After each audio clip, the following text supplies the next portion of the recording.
Amigos y amigas, bienvenidos a nuestro programa de debate político Tesis y Antítesis. Desde Ñahui Estudios Secom damos la bienvenida como cada semana a los asambleístas de oposición y de gobierno Luis Fernando Torres y Virgilio Hernández. Yo soy Belkis Sánchez y por los próximos 30 minutos estaré moderando este debate político. Llegamos como siempre hasta sus hogares gracias a la señal de la televisión legislativa del Ecuador por los canales 42 en Quito, 22 en Guayaquil, 27 en la ciudad de Cuenca. Además nos pueden seguir por la señal por internet a través de envivo.asambleanacional.gov.es. Agradecemos también, por supuesto, la reproducción de Tesis y Antítesis por parte de la red de canales comunitarios regionales del Ecuador asociados SECREA. Aquí comenzamos. La Asamblea Nacional, como muchos habrán notado, es noticia en estos días por la sentencia dictada en contra del asambleísta Clever Jiménez y 2 personas más. Por ello, una vez más, el tema de la inmunidad parlamentaria y sus límites cobran vigencia. Vamos a invitarlos a ustedes a ver un resumen de los casos que, desde que está en vigencia la nueva Constitución, han debido resolver el Pleno de la Asamblea Nacional. Veamos. Según la Constitución, en el artículo 128, los asambleístas gozarán de fuero de Corte Nacional de Justicia durante el ejercicio de sus funciones. No será civil ni penalmente responsables por las opiniones que emitan ni por las decisiones o actos que realicen en ejercicio de sus funciones dentro y fuera de la Asamblea Nacional. Para iniciar una causa penal se requerirá autorización previa de la Asamblea Nacional, excepto en los casos que no se encuentren relacionados con el ejercicio de sus funciones. Si la solicitud de la jueza no se contesta en el plazo de 30 días, se entenderá concedida. Solo se les podrá privar de libertad en caso de delito flagrante o sentencia ejecutoriada. Fausto Lupera, en diciembre de 2008, la Asamblea Nacional negó el levantamiento de inmunidad. Enfrentó un juicio por presunción de peculado y falsificación de documentos.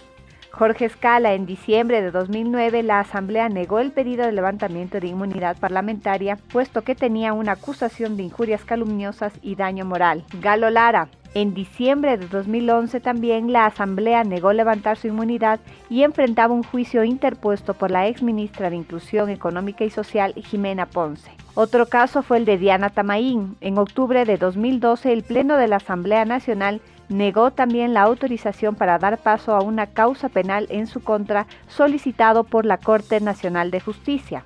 El último caso ha sido el de Clever Jiménez. El 16 de abril de 2013, la jueza Lucy Blasio dictó prisión en contra de Clever Jiménez, Carlos Figueroa y su asesor Fernando Villavicencio por el delito de injuria judicial, sentencia que ha sido ratificada ya en 2 instancias. La Comisión Interamericana de Derechos Humanos, CID, les otorgó medidas cautelares que han sido rechazadas por el gobierno nacional. Con usted, asambleísta Torres, ¿qué le dice esta cronología de casos? Bueno, que la Asamblea, cuando ha tenido que discutir estos temas, lo ha hecho. El día jueves pasado, la Asamblea lamentablemente eludió el problema, a pesar del pedido que hizo la asambleísta Lourdes Tibán, para que debatamos entre los legisladores la situación de Clever Jiménez frente a la medida cautelar decidida por la Comisión Interamericana de los Derechos Humanos. Cuando la Asamblea no trata estos temas, se devalúa porque queda fuera o marginada de asuntos de interés público. El artículo constitucional que ha sido leído hace pocos minutos presenta los 2 grandes temas de la inmunidad parlamentaria. Primero, la irresponsabilidad de un legislador en el ámbito civil o penal por las opiniones que exprese con asuntos relacionados a su tarea. Y la segunda parte de ese artículo tiene que ver con el hecho de que solamente si hay autorización del legislativo se puede procesar penalmente a un legislador por hechos, dice la Constitución, atinentes a sus funciones. ¿Cuáles son las funciones de un legislador? Ir a la Asamblea, asistir a la sesión, pasar la lista, votar o también fuera del hemiciclo legislativo, también fuera. Por lo tanto, si un legislador llegara a conocer que se cometió un hecho anómalo que podría ser una infracción de orden penal, un legislador tiene la obligación de denunciar. Y la denuncia que haga no será una denuncia a título personal, sino será a título prácticamente institucional como legislador. Lo que habrá que analizar en el caso de Clever Jiménez, y ya no por nosotros, sino básicamente por las Cortes Internacionales, es si la denuncia que presentó era parte de sus funciones. Y yo creo que sí. Yo discrepo con algunos contenidos de la denuncia que me parecen bastante fuertes.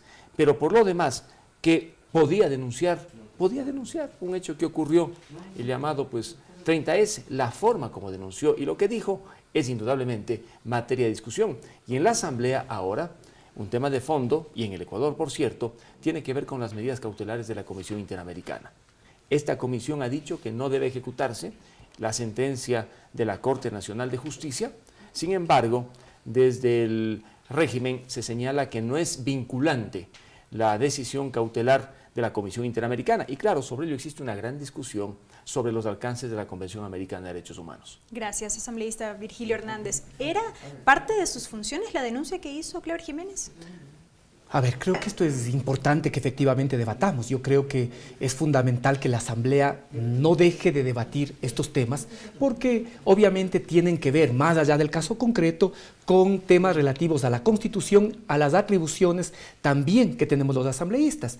Creo yo que de la sentencia que realizó la jueza Blasio se puede establecer algunos elementos doctrinarios respecto de la inmunidad.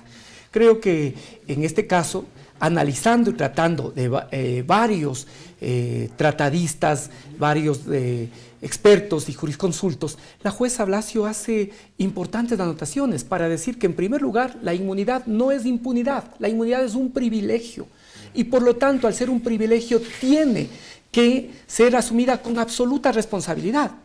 Tenemos casos ya en el mundo en donde se abusó de la inmunidad y eso llevó a que en circunstancias históricas concretas se levante, por ejemplo, la inmunidad de los legisladores y los efectos fueron efectivamente peores. El caso de Colombia, por ejemplo, es digno de análisis. Entonces, ¿qué es lo que además dice la jueza Blasio? Que los legisladores, obviamente, como cualquier ciudadano, podemos ser encausados. Somos civil y penalmente irresponsables respecto de las opiniones y de las acciones que realizamos en nuestra condición de legisladores. Pero luego, obviamente, podemos ser encausados con dos premisas, bajo dos circunstancias que son las que están en el artículo 128 de la Constitución. Si ese encausamiento es por acciones o por declaraciones que son atinentes a nuestras funciones, se tiene necesariamente que pedir autorización del Pleno de la Asamblea Nacional, como se ha hecho en múltiples casos. Pero cuando se trata de hechos que no tienen que ver con nuestra condición de legisladores, y yo en eso coincido, somos legisladores todo el tiempo, pero cuando son hechos que no tienen que ver con nuestra condición de legisladores, la jueza señala que no tiene por qué pedir autorización. En este caso es la acción de 3 personas particulares que no presenta ni en su función de fiscalizador ni legislador, tanto así que solo él es legislador. Las otras 2 son personas que hablan a nombre del movimiento político Polo Democrático y en su nombre personal. Gracias, asambleísta Torres. Bueno, a mi modo de ver, la condición de legislador no puede desdoblarse, es decir, un día es legislador, otro día no es legislador, más aún cuando están de por medio hechos de interés público como aquellos que ocurrieron con el famoso 30S. Estoy absolutamente convencido que los jueces debieron haber pedido autorización a la Asamblea para poder procesar penalmente al asambleísta Cleber Jiménez. Al no hacerlo, se violó una garantía del debido proceso y por ello es que el proceso y el juicio y la sentencia vienen a ser nulos. Ese es un tema de forma, que no cumplieron. Otro es el tema de fondo, en el contenido de la denuncia. ¿Hubo o no injurias, excesos? Es el segundo capítulo.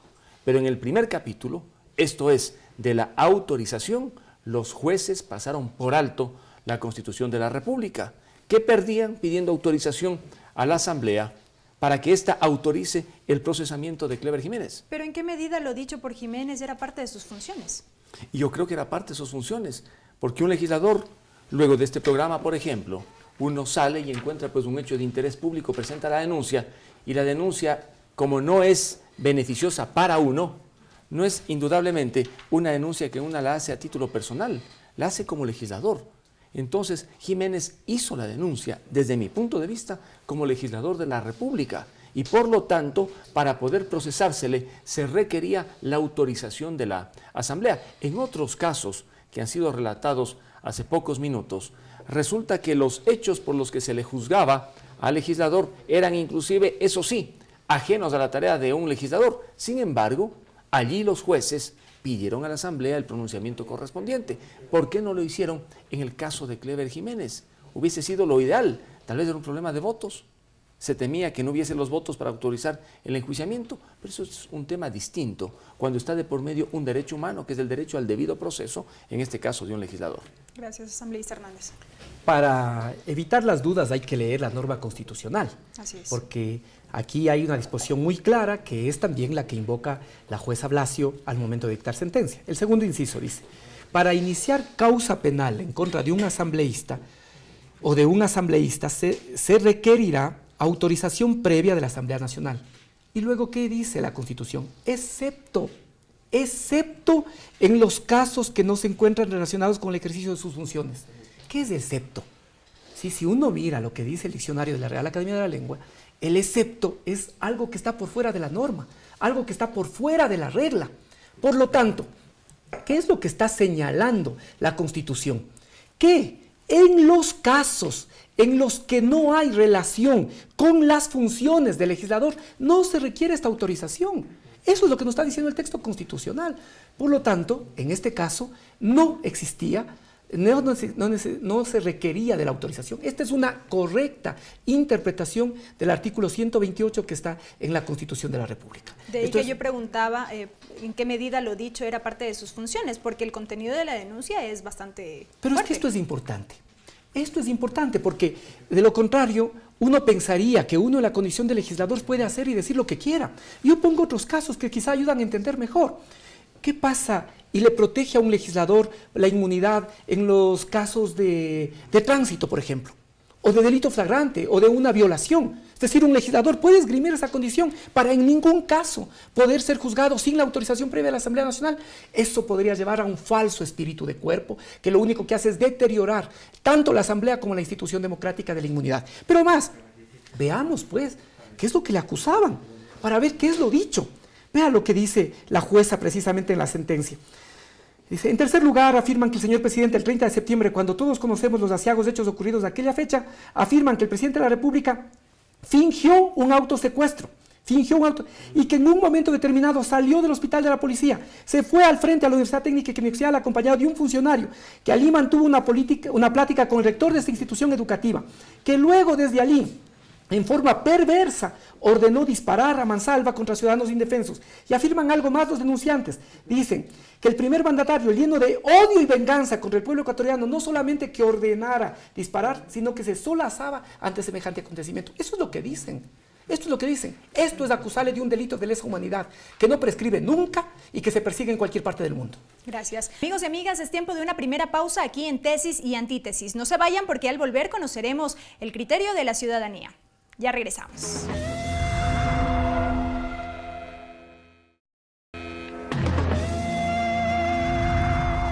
Estamos de regreso aquí con más de Tesis y Antítesis con los asambleístas Luis Fernando Torres y Virgilio Hernández. El tema que analizamos esta semana, la inmunidad parlamentaria y el caso Clever Jiménez. Recuerden que llegamos hasta ustedes a través de la señal de la televisión legislativa por los canales 42 en Quito, 22 en Guayaquil, 27 en la ciudad de Cuenca y por internet a través de envivo.asambleanacional.gov.es.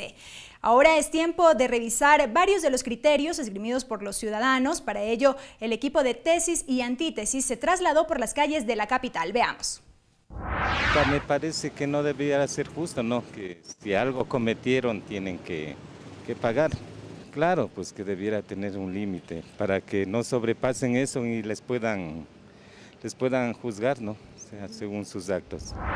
Por ejemplo, vemos que hoy, por ejemplo, al gobierno, él hace lo que él quiere, porque tiene una libertad, pero los asambleístas no pueden decir lo mismo.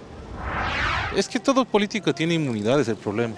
O sea, no es como una persona como nosotros, común y silvestre, que, pucha, si hacemos alguna cosa nos meten presos, en cambio ellos no. O sea, ellos tienen inmunidad para toda cuestión. Pueden irse del país. Claro que deberían tener límites. Están en la función legislativa y no pueden decir lo que quieran, no pueden inventar lo que quieran. Siempre deben basar lo que dicen en la verdad. Eso me parece una injusticia. El hombre simplemente estaba utilizando una circunstancia que le permite cuestionar el proceder de un gobierno que muchas veces puede ser que atropella los derechos de los demás. Claro, tienen que ser basadas en la verdad, con hechos, con pruebas, ¿no? Para que sea todo bien, pues.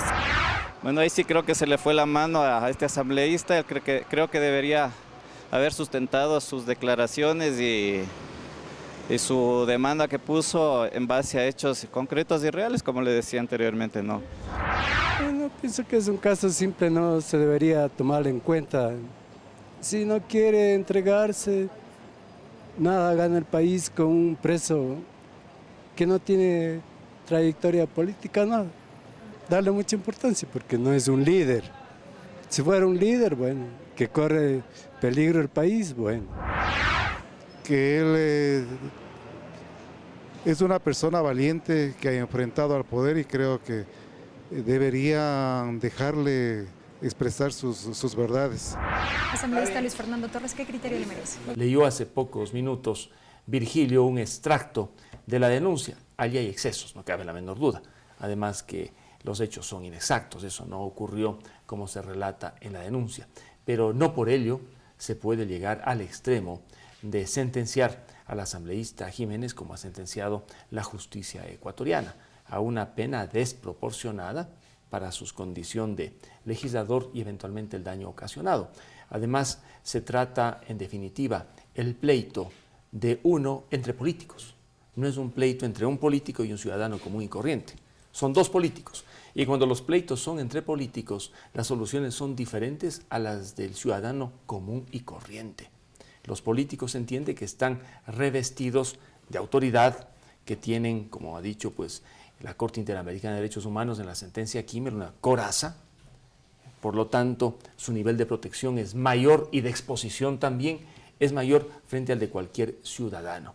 Esta disputa, entonces, esta querella resuelta a nivel judicial con, digamos, un matiz negativo, sobre todo para Clever Jiménez, es desde todo punto de vista ilegítima. A mí no me parece que los fundamentos de los jueces al dictar sentencias sean fundamentos que merezcan siquiera el estudio ejemplar por parte de estudiantes de Derecho.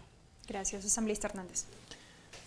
Yo sigo señalando que efectivamente uno es legislador todo el tiempo, que uno no se desdobla en la condición de legislador, pero hay obviamente, como en cualquier otro rol de la vida, aspectos y cosas que uno hace como legislador, que uno hace en función del legislador, que son las que nos manda la Constitución y la Ley Orgánica de la Función Legislativa.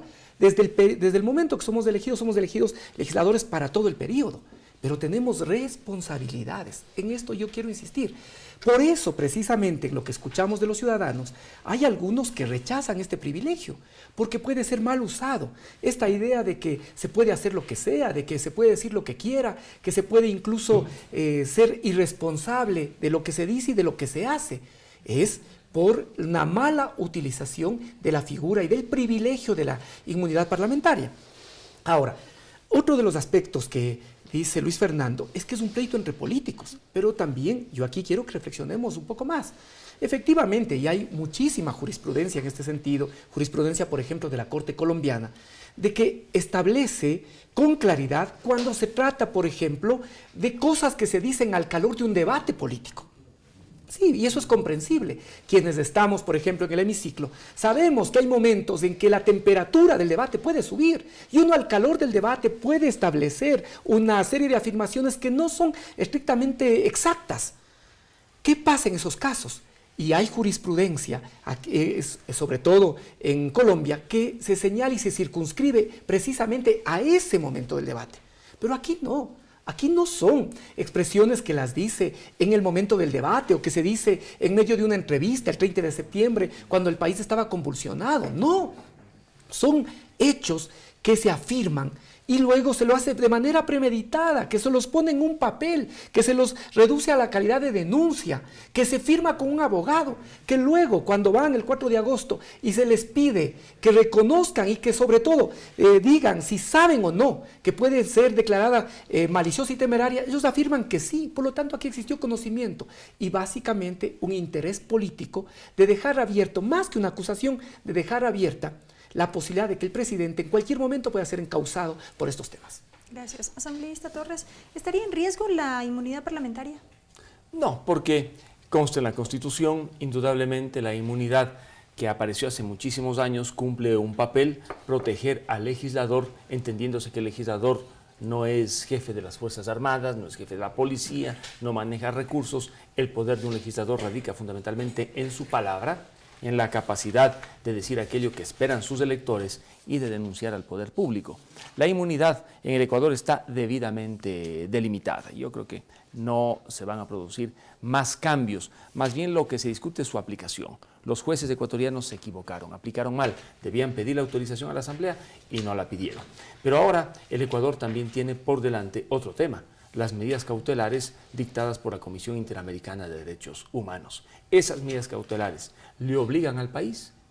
El procurador del Estado ha dicho que no, el presidente de la Corte Nacional de Justicia ha dicho que no, y para ello sostienen que la competencia de la Comisión Interamericana para dictar medidas cautelares no nace de la Convención, esto es de esa Constitución de los Derechos Humanos a nivel iberoamericano, sino de un reglamento dictado por la Comisión. Y es verdad, nace de un reglamento, pero lo que ocurre es que ese reglamento está previsto en la propia Convención. E históricamente, en el Ecuador siempre se han acatado las medidas cautelares, con una o dos excepciones, caso del Universo, por ejemplo. Por lo tanto, si se han acatado las medidas cautelares de la Comisión, ¿por qué ahora no se acatan? Si se pidieron medidas cautelares, en el caso de Serrano, que está sentenciado en Estados Unidos, pidió el Ecuador a la Comisión Interamericana, ¿por qué ahora no se lo hace? Pero como recomendaciones, decía hoy en la mañana el asambleísta Virgilio Hernández, no como una imposición. Mira, la discusión es esta. Hay países y gobiernos que cumplen bajo el principio de buena fe. Todos sabemos que una norma para que sea cumplida tiene que tener la amenaza de la fuerza. En el caso de esas medidas cautelares, la Comisión nada puede hacer si el Ecuador no cumple. Mire usted lo que hizo en Colombia el presidente Santos. A pesar de existir dos sentencias de la Corte Constitucional colombiana diciendo que las medidas cautelares para Colombia son obligatorias, el presidente Santos no hizo caso a la cautelar que le beneficiaba a Petro. Gracias, asambleísta Virgilio Hernández. Sí, a ver, nuevamente, para dejar claro esto, los legisladores somos irresponsables en el plano civil, y esto es obvio. No podemos ser demandados por una ley, se nos puede pedir daños y perjuicios porque la Asamblea en el desenvolvimiento de su trabajo aprueba algo con lo cual alguien pueda sentirse afectado, ¿sí? Somos irresponsables civilmente, pero en el plano penal, el artículo 128 que aquí hemos citado deja la posibilidad de ser enjuiciados, si es que es en función de los roles que tenemos como legisladores, hay que pedir autorización. Y de lo contrario, si es que se trata de una acción común, no hay que hacerlo. A mí me parece incluso incoherente que se apele a este argumento, y mire que como parte del proceso, Clever Jiménez aduce su condición de legislador, pero esto es una inconsecuencia incluso con los otros compañeros suyos que firman la denuncia, porque esa condición de legislador solo es de él. Por lo tanto, ¿qué es lo que uno podría pensar? Que está buscando él evadir la acción de la justicia y que no le importa cuál es el destino que vayan a tener sus compañeros. El tema de las medidas que ahora ha establecido la Corte, y creería yo que temas como estos efectivamente pueden ser debatidos en la Asamblea. Me parece que, por ejemplo, deberíamos conocer en la Asamblea, más allá de que, de acuerdo a lo que es el artículo 115, él ya perdió su condición de legislador, así dice el artículo 115, es una de las causales de sentencia penal ejecutoriada, es una de las causales para perder la condición de asambleísta. Pero creo que deberíamos conocer ese oficio y, a propósito de esto, discutir de manera más profunda, tanto lo que tiene que ver con la inmunidad, cuanto también ahora este pedido de la Comisión. Y aquí nosotros ya hemos señalado, los pedidos de la Comisión afectan al ordenamiento jurídico ecuatoriano que establece la independencia de funciones. Piden que el Ejecutivo intervenga en la aplicación de una sentencia que le corresponde al campo jurisdiccional. Lo mismo,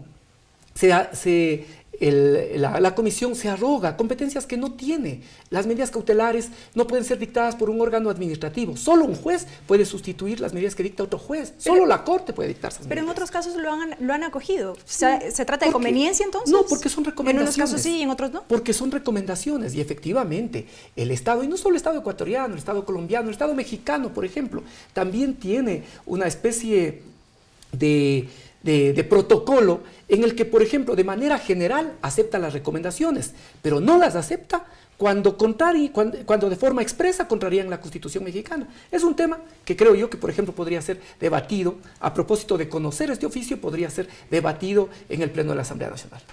Gracias, asambleísta Hernández. Amigos, tiempo de una nueva pausa. Esto es Tesis y Antítesis, no se vayan.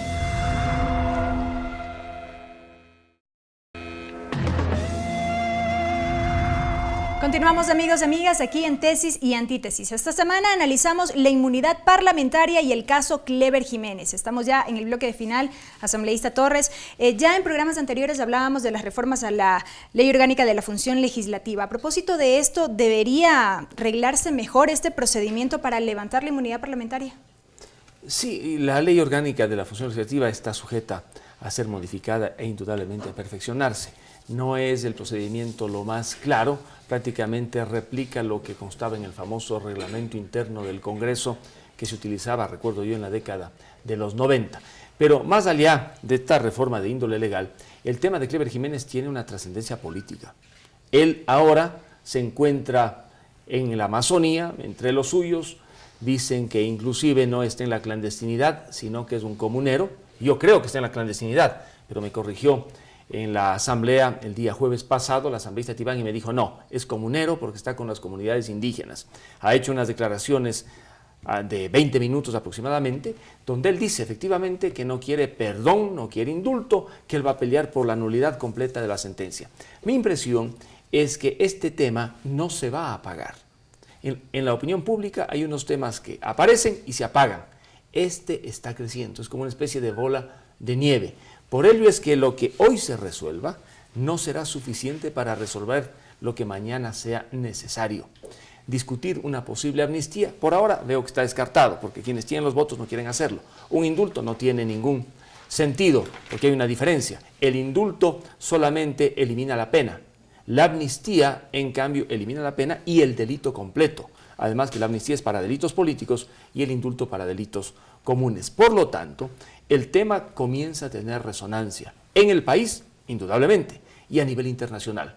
Por lo pronto existen las medidas cautelares de la Comisión Interamericana de Derechos Humanos. Nada raro es que pronto se pronuncie también la Corte Interamericana con unas medidas cautelares, o si esto no ocurre, que el proceso se ventile ya a ese nivel. ¿Qué repercusiones podría tener para el país? Bueno, para el país, para el régimen sobre todo, creo que la situación se complica porque es un elemento más dentro de los tantos elementos que tiene básicamente el régimen que sortear. Y es un elemento candente porque están de por medio los derechos humanos. Jiménez lo que aduce es que violaron su derecho al debido proceso al no pedírsele la autorización. Inclusive comentábamos con Virgilio, otra de las alegaciones es que la malicia y temeridad de su denuncia no fue declarada en juicio, sino directamente por uno de los jueces. Es otro tema que está allí para debatir. Por lo tanto, yo lo que veo es que esta es una bola de nieve, va a ir creciendo. No se va a apagar como muchos temas. En el país hemos escuchado unas noticias que suenan durante 2, 3, 4 días y se apagaron. Esta comienza y va a darse las vueltas más aún, porque está una provincia oriental dentro del tema. Está el movimiento indígena. Inclusive este fin de semana se comenta que están previstas algunas reuniones allá en Zamora para apoyar a Clever Jiménez. Hay que estar atentos y hay que ser oportunos y rápidos en las soluciones, sobre todo para defender los derechos humanos que están en riesgo, en este caso de Clever Jiménez. Gracias, asambleísta Hernández, su turno. Sí, a ver, creo que este es un tema que debe ayudarnos a una reflexión profunda, y a una reflexión profunda sobre todo que ayude a fortalecer tanto la institucionalidad de la inmunidad como también el papel y los límites que debemos tener los legisladores. Esto me parece que es importante. Yo escucho las declaraciones aún hoy, después de que existe ya sentencia ejecutoriada del asambleísta Jiménez, y no hay un reconocimiento que su denuncia no tuvo ningún fundamento, que estos hechos de delitos de lesa humanidad de los que le acusa al presidente de la República no tuvieron ningún respaldo, no hay el menor reconocimiento. Entonces creo que con eso efectivamente se pierde esta posibilidad de prestigiar también tanto a la inmunidad como también a la Asamblea. Yo incluso me había atrevido a plantear una propuesta al presidente de la República antes de que concluya la acción penal, que es la remisión, y luego ya de concluida la acción penal, que es el perdón, que me parece que está en el artículo 115 del Código Penal, que es el perdón. Y el presidente de la República ha señalado que él cree que no cabe porque eso sería precisamente premiar la impunidad, sería premiar la impunidad, más cuando no hay reconocimiento siquiera de que se cometió un error. ¿Sí? Yo, en ese sentido, asumo y respeto la posición que ha planteado el presidente de la República, porque no dejo de contextualizar la gravedad de las acusaciones. Siempre señalo que lo que se pretendía es dejar una puerta abierta para ahora o en el futuro poder encauzar al presidente de la República. Se estaba buscando no solo producir un hecho jurídico, sino sobre todo generar un antecedente político por el cual el presidente pueda ser encauzado en el futuro. Bien ha hecho la justicia en ese sentido en pronunciarse y en este momento no cabe, a mi modo de ver, la amnistía, porque la amnistía significaría el reconocimiento de que este es un hecho político, cuando lo que se ha hecho es analizar un tema por la justicia ecuatoriana. La justicia ecuatoriana ha establecido una sentencia, incluso se ha pedido revisión, se ha pedido nulidad, ya la justicia ecuatoriana se ha ratificado en eso, quizá cabe el recurso y por eso es una razón más por la que no cabía la acción de la comisión. Esto demuestra que la comisión también actúa de forma politizada, porque si es que somos atentos a lo que dice nuestra Constitución y el ordenamiento jurídico ecuatoriano, no se puede acudir mientras no se haya agotado el ordenamiento jurídico interno, y todavía le podría haber quedado la acción extraordinaria de protección que está contemplada ante la Corte Constitucional.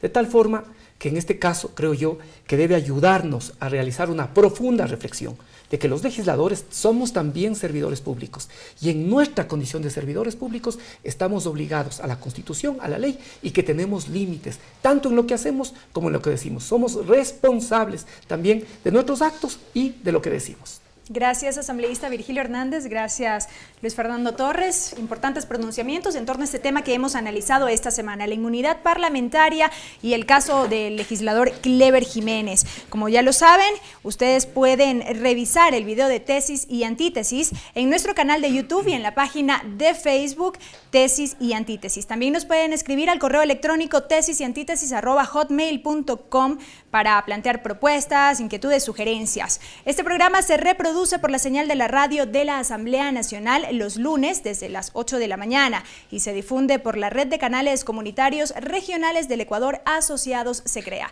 Será hasta una próxima ocasión.